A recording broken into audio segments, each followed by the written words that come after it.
2004 hiwalay na. So, parang mahigit 2 dekada na, no? Tagal na. Ba't naman ho kayo naghiwalay? Nag-asawa na po sa iba. Pero the time, dito ka pa sa may Pilipinas, the time? Opo. Ba't niya ho nagawa yun? Ano po yun? Iniwan ka na lang basta-basta? No may nakita na siyang iba? Siguro may nakita siya nung nasa Taiwan. Nasa Taiwan yun. Siya po pala May nasa nakita na po. abroad. Okay. Tapos nung umuwi, hindi na ho dumiretso sa inyo? Umuwi pa naman, kaya lang ayoko na eh. Ayaw mo na. Ilan po anak ninyo, ma'am? 2. Okay. So, malalaki na rin naman ngayon, no? Opo, malalaki na. So, hindi pa ho kayo nagkaroon po ulit ng ka-live-in o asawa? Sa 22 Nagkaroon years. pero nahiwalay din. Hiwalay din. Ganun po, babaero din. Ragoy. Yung lalaki po kasi, mami. Mahirap po yun kung mang lalaki din po siya. Ano pong nangyari? Malayo? Ganun din eh. Malayo din po ba siya sa'yo? Hindi po, magkasama kami. Sa bahay? Opo, ganun din eh. Naghanap din ng iba. Anong ginawa, ma'am? Parang nagsasama kayo araw-araw, nagkikita naman ho kayo, pero nagsasama naman kami. Tapos may iba pa rin siya, ganun. Ano po yun, single father? Siya? Marami siyang asawa pero walang kasal. So bago na rin po pala kayo nagsama, alam mo siya na meron na pong mga naging ex. Marami siyang... Opo. Yun lang.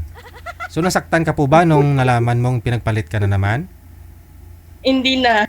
Hindi na. Kasi alam mo na ho eh. Yung posibleng patutunguhan, no? Sige. Diyan po sa Hong Kong, di po kayo nakahanap? Hindi na po. Mula po nun, hindi na po. Okay. Sige. Try mo sa itik.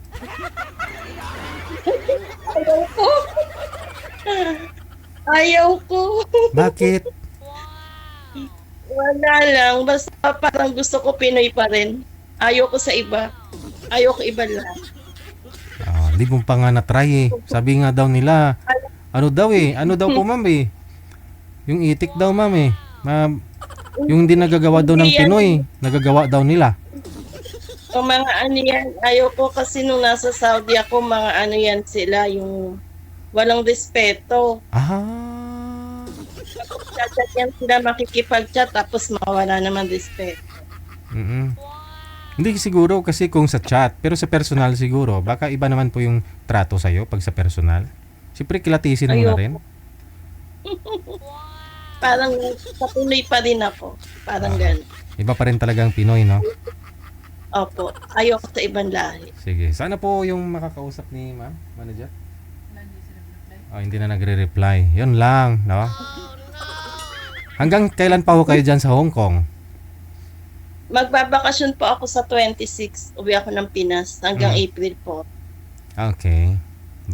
Bakasyon lang, no? Pero, opo. Pero yung kontrata ko magtatapos ng September. Tapos, extend ulit, another contract. Opo. May pinapaaral pa ho ba kayo, ma'am? Nga po? Yung pumbunso ko, magka-college. Magka-college? Opo. Yung naging anak ko dun sa pangalawa kong naging asawa. Mayroon po kayong anak? Opo. Yung sa una ko kasing asawa, isa lang naging anak ko. Tapos yung mag-asawa ko, nagka-anak ako ng isa pa. Pareho silang lalaki. Okay. So, 2 po anak mo. Okay. Sige. Lalaki. Yung bunso ko magka-college. Gagraduate ng grade 12 sa 27. Kaya uuwi ako ng 26. Alright. Sige. Congratulations sa'yo. No? Sa lahat po ng mga parents, gagraduar ngayong closing, no? Sige po, ma'am. Standby lang po kayo kasi wala ho si sir. Hahanap pa ho kay mi ma'am, ha? Okay. Opo. Saan po kayo dito sa Pilipinas? Nabotas City po. Nabutas. Okay, sige. Standby lang po. Opo. Ayun po. there you have it. Taga nabuta si Madam, no? Ayaw din po ng itik.